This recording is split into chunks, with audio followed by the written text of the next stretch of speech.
ان الحمد للہ، بے شک تمام تعریف اکیلے اللہ وحدہ لا شریک کے لیے سزاوار ہے۔ نحمدہ، ہم ہمیشہ اس کی حمد بیان کرتے ہیں۔ ونستعینہ، ہر کام میں اس سے مدد طلب کرتے ہیں۔ ونستغفرہ، اپنے گناہوں سے توبہ کرتے ہیں۔ ونؤمن بہ، اس پر ایمان رکھتے ہیں۔ ونتوکل علیہ، اور اسی کی پاک ذات پر بھروسہ کرتے ہیں۔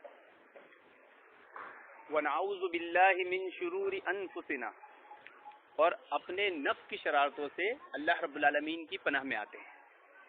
ومن سیئات اعمالنا، اور اپنے اعمال کی برائیوں سے اللہ رب العالمین کی پناہ میں آتے ہیں۔ من یہدہ اللہ فلا مضل لہ، اور اس بات کا یقین رکھتے ہیں کہ اللہ رب العالمین جسے ہدایت دینا چاہے اسے کوئی گمراہ نہیں کر سکتا۔ ومن یضلل فلا ہادی لہ، اور اس بات کا یقین رکھتے ہیں کہ اللہ رب العالمین جس کو اپنے در سے دھتکار دے اس کی کوئی رہبری نہیں کر سکتا۔ واشہد ان لا الہ الا اللہ وحدہ لا شریک لہ، اور ہم تہہ دل سے گواہیں کہ معبود برحق صرف ایک رب العالمین ہے، وہ اکیلا ہے، اس کا کوئی شریک نہیں۔ واشہد ان محمدا عبدہ ورسولہ، اور ہم تہہ دل سے گواہیں کہ محمد صلی اللہ علیہ وسلم اللہ تعالیٰ کے خاص بندے اور آخری رسول ہے۔ اما بعد، آگے آ جائیے اور قریب قریب، اگر آواز آ رہی بھائی برابر نہیں آئے تو بتا دیجیے گا۔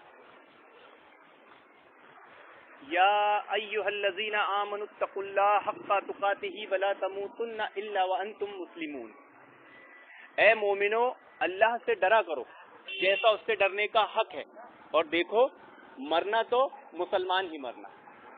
یا ایھا الناس اتقوا ربکم الذی خلقکم من نفس واحدہ، اے لوگو اس رب سے ڈرو جس نے تمہیں ایک جان سے پیدا کیا۔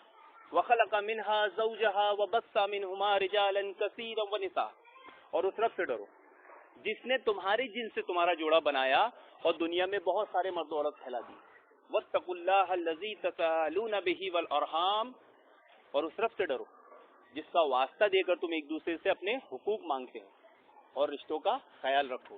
ان اللہ کان علیکم رقیبا، بے شک اللہ رب العالمین تمہارا نگراں ہے۔ یا ایھا الذین آمنوا اتقوا اللہ وقولوا قولا سدیدا، اے ایمان والو، اے مومنو اللہ سے ڈرا کرو اور بات سیدھی کہا کرو۔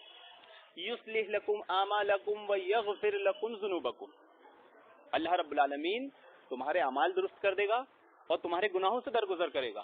ومن یؤتی اللہ ورسولہ فقد فاز فوزا عظیما، اور جس نے اللہ اور اس کے رسول کی فرمانبرداری کی اس نے یقیناً بڑی کامیابی حاصل کر لی۔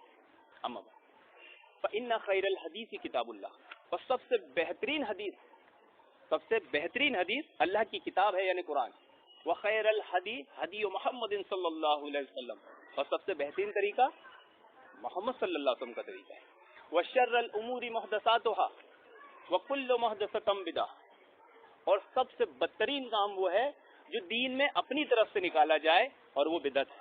وکل بدعۃ ضلالہ وکل ضلالۃ فی النار، اور ہر بدعت گمراہی ہے اور گمراہی کا ٹھکانہ جہنم ہے۔ اما بے شک تمام تعریف اللہ رب العالمین کے لیے، ہم اس کی حمد بیان کرتے ہیں، ہم اس سے مدد طلب کرتے ہیں، ہم اس سے توبہ کرتے ہیں، ہم اس سے مغفرت طلب کرتے ہیں۔ ہم اللہ رب العالمین کی ایسی حمد بیان کرتے ہیں جو مکمل، مسلسل، موسلادھار ہو، اور اس کی یکے بعد دیگر نازل ہونے والی نعمتوں کا شکر ادا کرتے ہیں، ایسا شکر جس میں مسلسل اضافہ ہوتا رہے، اور بے پناہ درود و سلام ہو نبی کریم صلی اللہ علیہ وسلم اور آپ کے اصحاب پر۔ اللہم صلی علی سیدنا مولانا محمد وعلیہ۔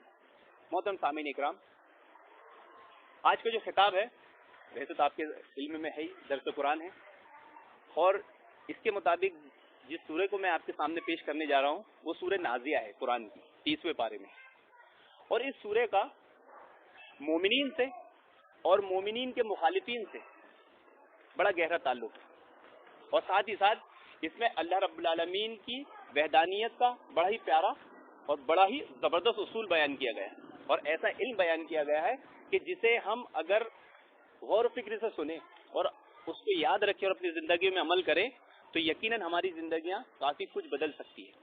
سورہ نازعات میں اللہ رب العالمین فرماتا ہے اعوذ باللہ من الشیطان الرجیم بسم اللہ الرحمن الرحیم. جب قرآن پڑھا جاتا ہے تو کیا ہوتا ہے؟ پہلے اعوذ پڑھ لینا چاہیے کہ میں پناہ مانگتا ہوں اللہ کی شیطان مردود سے, اور پھر اس کے بعد بسم اللہ الرحمن الرحیم. اکثر لوگ بسم اللہ الرحمن الرحیم پڑھنے میں غلطی کرتے ہیں. کیا غلطی کرتے ہیں؟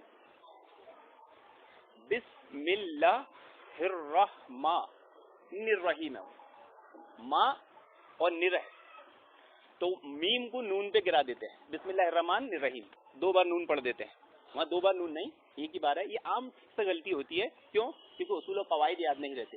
بسم اللہ الرحمن الرحیم ہے, نون پہ زیر ہے, تجدید نہیں ہے, تو میم کو آپ اس پہ نہ گرائیں. اکثر یہ غلطی سب سے ہوتی ہے, ہمیں نہیں, مخالفین نہیں, سب سے ہوتی ہے, اور دھیان نہ ہونے کی وجہ سے. تو بسم اللہ الرحمن الرحیم پڑھتے وقت اس بات کا دھیان رکھیں. والنازعات غرقا, اللہ رب العالمین قسم کھاتا ہے, قسم ہے ڈوب کر روح نکالنے والے فرشتوں کی. کون سے فرشتوں کی؟ جو ڈوب کر روح نکالتے ہیں. والناشطات نشطا, اور قسم ہے آسانی کے ساتھ روح نکالنے والے فرشتوں کی. والسابحات سبحا, اور قسم ہے تیزی سے دوڑ کر جانے والوں کی, تیر کر جانے والوں کی, جو تیزی سے تیر کر آگے جاتے ہیں. فالسابقات سبقا, اور تیز دوڑ کر آگے جانے والوں کی. فالمدبرات امرا, اور ہر کام کی تدبیر کرنے والوں کی. اس سورہ میں فرشتوں کے 5 کام بتائے, 5 اوصاف, 5 صفتیں بیان کی گئی ہے. کیسی صفتیں ہوں؟ کہ فرشتے کافروں کی جان ڈوب کر نکالتے ہیں. یہ جو ون نازعات یعنی کھینچ کر, اور غرق یعنی ڈوب کر, جسم میں ڈوب کر اور کھینچ کر جان نکالتے ہیں. کس کی؟ کافروں کی. اور مومنوں کی کیسے نکالتے ہیں؟ والناشطات نشطا, یعنی جیسے ایک گٹھان ہو, جو گٹھان لگی ہوئی ہے وہ کھل گئی آسانی کے ساتھ. اور سارے اوصاف بیان کیے ہیں کہ کیا کیا کام کرتے ہیں. آج ہمارے بچے کھیلتے ہیں, اگر بچہ گرتا ہے ہمیں لگتا ہے کہ بچہ گر رہا ہے, لیکن گرتا نہیں. کیوں؟ کیونکہ اسے سنبھالنے والے فرشتے. ہم یہ جہاز اڑتے ہوئے دیکھتے ہیں, ہم پانی کے جہاز پانی میں چلتے ہوئے دیکھتے ہیں, ہم گاڑیاں روڈ پہ دوڑتے ہوئے دیکھتے ہیں, اور لگتا ہے کہ اب یہ گری, اب یہ گری, اب یہ گری, لیکن گرتی نہیں. کیوں؟ کیونکہ اسے تھامنے والے فرشتے ہیں. اللہ کی مشیت ہے, اللہ تعالیٰ کے حکم سے تھام رہے. اور کبھی ہم سوچتے ہیں کہ ہم نہیں گریں گے, ہم دھڑام سے گر جاتے ہیں. ہوتا ہے نا. تو کیوں گرتے ہیں؟ کیونکہ وہاں اللہ تعالیٰ کا حکم نہیں ہے, وہاں ہمیں فرشتوں نے نہیں تھاما. تو یہ دنیا کا پورا نظام جو چل رہا ہے, یہ سمندر میں مچھلیاں پکڑنے کے لیے جال بچھایا جاتا ہے, اور یہ مچھوارے آتے ہیں, یہ جال پکڑ, یہ مچھلی پکڑتے ہیں نہیں, بلکہ اس کا انتظام ہی فرشتے کرتے ہیں کہ جس مچھلی کو جال میں پھنسنا ہے وہ اسے اس طرف لے جاتے ہیں, اور جسے نہیں پھنسنا ہے اسے اس طرف لے جاتے ہیں. تو یہ سارے کام یہاں جو 5 اوصاف فرشتوں کے بتائے گئے ہیں, یہ ڈرانے کے لیے بتائے گئے ہیں کہ دیکھو انسانوں, کافروں کی جان ہمارے فرشتے ایسے نکالتے ہیں, ایک دم ڈوب جاتے ہیں. جب نزع کا عالم لگتا ہے نا, تو فرشتے انسان کے جسم میں تیرتے ہیں. کیا ہوتا ہے؟ تیرتے ہیں. اور مومن کی جان کیسے نکالتے ہیں؟ ایک دم آسانی سے. اللہ رب العالمین سے دعا ہے کہ ہم تمام مسلمانوں کو کیسی موت عطا فرمائے؟ والناشطات نشطا, یعنی ایسی آسانی والی موت, اور اس موت سے بچائے. والنازعات غرقا, جو ڈوب کے فرشتے نکالے. لیکن کب؟ صرف دعا کرنے سے ملے گا یا زبان سے کہنے سے ملے گا؟ ایسی موت ہم کو کب نصیب ہوگی, ہم کب بچ سکیں گے؟ تب جب ہم زبان سے بھی کہیں گے, دعا بھی کریں گے, اور عمل بھی کریں گے. ہمارے وہاں کیا ہے؟ ایمان کیا ہے اہل سنت کیا؟ اہل سنت کیا ایمان کی مثال ہے کہ زبان سے, دل سے اور عمل سے. دل میں یقین بھی ہو, زبان سے اقرار بھی ہو, اور اعضاء سے عمل بھی ہو, تو اس کا نام اہل سنت کیا ایمان ہے. اگر آدمی صرف دل میں اقرار کر لے, زبان سے لا الہ الا اللہ محمد رسول اللہ پڑھ لے, اور عمل نہ کرے, تو یہ اہل سنت کا ایمان نہیں, یہ مرجئہ فرقوں کا ایمان ہے. کون سے فرقے کا؟ اسلام میں 73 فرقے جو بتائے گئے, اس میں 72 فرقوں میں سے ایک فرقہ ہے مرجئہ. وہ ایمان کو صرف دل میں اور زبان سے کہنے کو مانتے ہیں, عمل کیا ان کا اصول نہیں ہوتا. اس لیے ان کا دیکھیں گے تو وہاں لوگ عمل سے بیراور ہے. کلمہ پڑھ لیے کافی ہو گیا, اب داڑھی رکھے نہیں رکھے, اب نماز پڑھے نہیں پڑھے, اب جھوٹ بولے سچ بولے, کچھ بھی کریں گے اللہ تعالیٰ معاف کر دے گا. کیوں؟ ایمان اس کو بچا لے گا. تو اہل سنت کا ایمان نہیں. اہل سنت کا یہ ایمان ہے کہ وہ دل میں اقرار کرتے ہیں, زبان سے اقرار کرتے ہیں, اور اعضاء سے عمل کرتے ہیں. آگے اللہ رب العالمین فرماتا ہے یوم ترجف الراجفہ, جس دن کانپنے والی زمین کانپے گی. کس دن کانپے گی؟ قیامت آنے سے پہلے. تتبعوها الرادفہ, اور پھر پیچھے آنے والی قیامت آئے گی. قلوب یومئذ واجفہ, اور اس دن کچھ دل دھڑک رہے ہوں گے. جب یہ واقعات ہوں گے تو کچھ دل کیا ہو رہے ہیں؟ دھڑک رہے ہوں گے. ابصارها خاشعہ، اور آنکھیں جھکی ہوگی. یقولون انا لمردودون فی الحافرہ، اور کافر کہیں گے کیا یہ دن دیکھنے ہم ایسے دن دیکھیں گے؟ آخرت کا یہ دن دیکھیں گے؟ تو آگے فرماتا ہے اذا كنا عظاما نخرہ، کس دن ہم کو آخرت میں کیا اٹھایا جائے گا؟ جس دن ہماری ہڈیاں بوسی تو ہو جائے گی، جس دن ہم کسی کام کی نہیں رہیں گے، کیا اس دن اٹھایا جائے گا؟ نہیں. یہاں جو بتایا جا رہا ہے یوم ترجف الراجفہ، جب پہلی بار زمین ہلائی جائے گی اور جب آنے والی قیامت آئے گی اس کے پیچھے تتبعوها الرادفہ، تو اس کے درمیان 40 سال کا وقفہ بتائے گا. کتنے سال کا؟ 40 سال کا وقفہ ہوگا. پھر اس کے بعد یہ بتایا گیا کہ کافر جب یہ ہیبت ناک منظر دیکھیں گے تو ان کے دل ڈر رہے ہوں گے، مومنوں کے نہیں کافروں کے، اور آنکھیں ان کی معصیت و گناہ کے کاموں کی وجہ سے کیا ہوگی؟ جھکی ہوئی ہوگی. پھر اس کے بعد ان کے واقعات بتائے گئے ہیں. قالوا تلک اذا قرۃ خاسرہ، تو انہوں نے کہا کہ اگر جو محمد صلی اللہ علیہ وسلم بات کہتے ہیں کہ ایسا ہوگا، قیامت آئے گی، زمین ہلے گی، قیامت آئے گی اور ایسا ہوگا اگر، تو کیا کہتے ہیں کہ اس وقت تو ہم یقیناً خسارے میں، یعنی کافر کہتے ہیں کہ اگر ایسا محمد صلی اللہ علیہ وسلم نے جو پیشن گوئی کر دی اگر ایسا ہو گیا تو ہم خسارے میں. پھر اللہ رب العالمین فرماتا ہے فَإِنَّمَا هِيَ زَجْرَةٌ وَاحِدَةٌ، اور یہ قیامت تو صرف ایک خوفناک ڈانٹ ہوگی، ایک ڈانٹ ہوگی لوگوں کو ڈرانے کے لیے. فَإِذَا هُمْ بِالصَّاهِرَةِ، پھر اس دن سب لوگ ایک میدان میں جمع ہوں گے.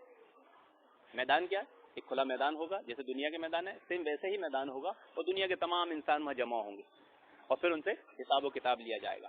حل اتاک حدیث موسیٰ، ہم نے یہ وحی آپ کی طرف اور موسیٰ کی طرف کر دی تھی. یہ خبریں جو آج آپ کو بتا رہے ہیں یہ ہم نے پہنچا دی تھی. اذ نادہ ربہ بالوادی المقدس طویٰ، کہ جب اللہ رب العالمین نے موسیٰ علیہ السلام کو اس پاک وادی میں پکارا. کہاں پکارا؟ پاک وادی میں. جب مدائن میں موسیٰ علیہ السلام نے دیکھا ایک آنکھ، اور آنکھ کی طرف گئے تو وہاں انہیں اللہ رب العالمین کی آواز سنائی دی. اللہ رب العالمین نے پکارا. اس سے ایک بات اور سمجھ میں آئی. کیا سمجھ میں آئی؟ کہ ایک عقیدہ پایا جاتا مسلمانوں میں جنہیں ہم کہتے ہیں قادیانی. قادیانیوں کا کیا عقیدہ ہوتا ہے؟ ان کی نبوت کا دعویٰ کیسا ہوتا ہے؟ وہ نبی کیسے کو مانتے ہیں؟ مطلب ان کی نبوت ایسی مانی جاتی ہے کہ اللہ رب العالمین نے نبی کریم صلی اللہ علیہ وسلم پہ نبوت ختم کر دی، نبوت ختم ہو گئی، اتنا وہ بھی مانتے ہیں. پھر نبوت چالو کیسے ہے؟ تو ان کا یہ ماننا ہے کہ اب جو بھی نبی بنے گا اسے نبی کون بنائے گا؟ اللہ کے نبی صلی اللہ علیہ وسلم بنائیں گے. یعنی اللہ کے نبی صلی اللہ علیہ وسلم نبوت بخش بھی ہیں. اب وہ نبوت بخش کیسے ہیں؟ وہ نبوت بخش اس صورت میں ہے کہ جو آپ کی سنتوں پہ عمل کر لے گا، اللہ کے نبی صلی اللہ علیہ وسلم کی جو سنتوں پہ عمل کر لے گا، اور جیسے جو سنتیں بتائی گئی ہے تقویٰ پرہیزگاری کی زندگی، تو وہ اس درجے پہ پہنچ جائے گا کہ وہ نبی بن جائے گا. تو یہاں پر اس بات کا بھی رد مل رہا ہے کیا کہ موسیٰ علیہ السلام جا رہے تھے آنکھ کو ڈھونڈنے کے لیے، لیکن وہاں مل گئی ان کو اللہ رب العالمین کی صدا، کہ اللہ رب العالمین نے ان کو پکارا اور نبوت دی. تو اس سے پتہ چلا کہ نبی کون بنتا ہے. لوگوں کو یہ عقیدہ بھی ہوا ہے. یہ جو قادیانی ہوتے ہیں یہ کیا مانتے ہیں کہ انسان اپنے عمل ایسے کر لیتا ہے کتاب و سنت کے مطابق تو نبی بن جاتا ہے. نہیں، نبی بننے کا یہ عقیدہ ہے کہ اللہ تعالیٰ جس کو چاہے نبی بنا دے. کوئی اپنی عبادت اور اپنی خوبیوں سے نبی نہیں بن سکتا. یہاں موسیٰ علیہ السلام کس کام کے لیے جا رہے تھے؟ انہیں آنکھ دی کہ وہ آنکھ ڈھونڈنے جا رہے تھے اور اللہ تعالیٰ نے نبی بنا دیا. تو یہ اہل سنت کا یہ عقیدہ ہے کہ نبوت اللہ کے پسندیدہ بندوں کو ملتی ہے، اللہ جسے پسند کر لے. کسی کی عبادات اور کسی کی کوالٹی یا اس کی ریاضات سے خوش ہو کے اللہ تعالیٰ نبوت نہیں دیتا. فقل، پھر اس کے بعد کیا فرمایا اللہ تعالیٰ نے؟ اذهب الى فرعون انه طغى، کہ آپ جائیے فرعون کی طرف، وہ اس نے سرکشی کر لی ہے، وہ بہت بڑا سرکش بن گیا ہے. تو آپ نے موسیٰ کو نبی بنایا اور فرعون کی طرف بھیجا. اب یہاں پر ایک صفت مومنین کی بڑی پیاری بیان کی جا رہی ہے، اور مومنین کی مخالفین کی بھی ایک صفت بہت زبردست آ رہی ہے. اگر اس بات کو آپ سمجھیں تو آپ کو بڑا ہی واضح فرق دکھے گا. اللہ رب العالمین نے کیا کہا موسیٰ علیہ السلام سے؟ اذهب الى فرعون انه طغى، کہ آپ فرعون کی طرف جائیے، وہ سرکشی کر رہا ہے. فقل هل لك الى ان تزكى، پھر موسیٰ علیہ السلام نے کہا تو پاک ہونا چاہتا ہے؟ فرعون کو کہا، کیا کہا؟ تو پاک ہونا چاہتا ہے. موسیٰ علیہ السلام کی مومنین کی صفت کیا بتائی جا رہی ہے؟ کہ وہ اصلاح کر دیں. کیا کرتے؟ اصلاح کر رہے ہیں. موسیٰ علیہ السلام کیا کر رہے ہیں؟ اصلاح کر رہے ہیں. ہم کیا کرتے ہیں؟ اصلاح کرتے ہیں. بھائی سدھر جاؤ. آگے فرماتے ہیں وَاهْدِيَكَ إِلَىٰ رَبِّكَ فَتَخْشَىٰ، موسیٰ علیہ السلام نے کہا کہ میں تیرے رب کی طرف تیری رہنمائی کروں گا، یعنی تو اگر پاک ہونا چاہتا ہے تو میں رہنمائی کروں گا کہ کیا عمل تو کرے کہ تو اللہ کا مطیع اور فرمانبردار ہو جائے. یہ مومنین کی صفت ہے. اور فرعونیوں کی کیا صفت ہے وہ آگے آ رہی ہے. فَأَرَاهُ الْآيَةَ الْكُبْرَى، موسیٰ علیہ السلام نے اسے بڑی بڑی نشانیاں دکھائی جو ہم سنتے ہیں. کچھ بولتے ہیں کہ آسا تھے، آزا تھے، اور کچھ بولتے ہیں کہ 9 نشانیاں تھیں. بعض اہل علم یہ بولتے ہیں کہ وہ آسا اور آزا جو ہم بولتے ہیں کہ موسیٰ علیہ السلام چھوڑ دیا کرتے سانپ بن جاتا تھا وہ، لیکن بعض اہل علم بولتے ہیں کہ وہ 9 نشانیاں تھی تقریباً. کچھ یہ نشانیاں دکھائی تو فرعون نے کیا کیا؟ فَقَذَّبَ وَعَصَىٰ، اس نے سب کا انکار کیا، سب کو جھٹلایا، انکار کیا، جھٹلایا. دیکھیے اہل علم کیا کرتے ہیں؟ اصلاح کر رہے ہیں. اہل سنت کے مقابلے والے لوگ کیا کرتے ہیں؟ جھٹلاتے ہیں. پھر اس کے بعد کیا کرتے ہیں؟ ثم ادبر یسع. فرعون نے کیا کیا؟ فرعون نے یہ کیا کہ پھر وہ پلٹا، فساد کی کوشش کرتا ہوا، فساد کی کوشش کرتا ہوا. اور پھر کیا کیا اس نے؟ فحشر فنادا، پھر لوگوں کو جمع کیا. کیا کیا تھا فرعون نے؟ موسیٰ علیہ السلام نے جب اس کو توحید کی دعوت دی تو اس نے سب جادوگروں کو جمع کر لیا اور مناظرہ کرانے لگا. کس سے؟ تاکہ میں موسیٰ علیہ السلام کو ہراؤں. تو مومنین کی صفت کیا بتائی گئی؟ کہ وہ مناظرے نہیں کرتے. ان کے لیے یہ طریقہ ہی نہیں ہے کہ مناظرہ ہو اور مناظرے میں جو جیتے ہاں وہ حق، بلکہ مومنین کی صفت بتائی گئی ہے کہ ان کے لیے ایک آیت، ایک حدیث ہی کافی ہے. حق بات ایک، ان کے لیے پورا قرآن حدیث بیان کرنے کی ضرورت نہیں ہے، بلکہ ایک آیت، ایک حدیث بھی اگر ان کے تک آ جائے تو اس سے عبرت حاصل کر لیتے ہیں. ہاں فرعونیوں کی صفت بتائی گئی ہے کہ وہ کیا کرتے ہیں؟ وہ مانتے نہیں ہیں. وہ کیا بولتے ہیں؟ پہلے مناظرہ کرو اور جو جیتے گا ہم اس پر ایمان لائیں گے اور جو ہارے گا اس کو غلط مان لیں گے. اب مناظرے میں کبھی ایسا بھی ہو سکتا ہے کہ آدمی کو دلائل یاد نہ آئے، ہوتا نا، کبھی اسے وہ چیزیں وہ نہ ہو، تو اس سے کیا ہوگا کہ حق باطل ہو جائے گا، باطل حق ہو جائے گا. نہیں، بلکہ یہاں مومنین کی صفت بتائی گئی کہ وہ اصلاح کرتے ہیں. اور مومنین کے اگینسٹ میں جو لوگ ہیں وہ اکثر فرعونی کی سنت پہ رہتے ہیں کہ وہ کیا کرتے ہیں؟ نہیں، پہلے مناظرہ کرو، مناظرے میں جو جیتے گا ہم اسے حق مانیں گے. تو یہ فرعونی کی سنت یہ بتائی گئی. پھر اس نے کیا کہا؟ فقال انا ربکم الاعلی، لوگوں کو کہا کہ میں ہی تمہارا سب سے بڑا رب ہوں. یہاں کیا ہوتا ہے؟ ہمارے یہاں کیا ہوتا ہے؟ ہم حق ہے تم نہ حق. فرعون نے وہاں خدائی کا دعویٰ کیا، لیکن اس کے مطابق جو لوگ کرتے ہیں عمل اہل سنت کے مقابلے میں، وہ یہ بتاتے ہیں کہ ہم حق ہے تم نہ حق ہو. سیم یہ وہی سے صفت چلی آ رہی ہے. اب اس سے کوئی انکار نہیں کر سکتا یہ کہہ کر کہ نہیں بھائی یہ آیتیں تو فرعون کے لیے تھی، ہمارے لیے نہیں، یا ہم پر نہیں آ سکتی. کیوں؟ کیونکہ اللہ تعالیٰ آگے یہ فرماتا ہے فَأَخَذَهُ اللَّهُ نَقَالَ الْآخِرَةِ وَالْأُولَىٰ، تب اللہ نے اسے پکڑا اور دنیا کے عذاب میں.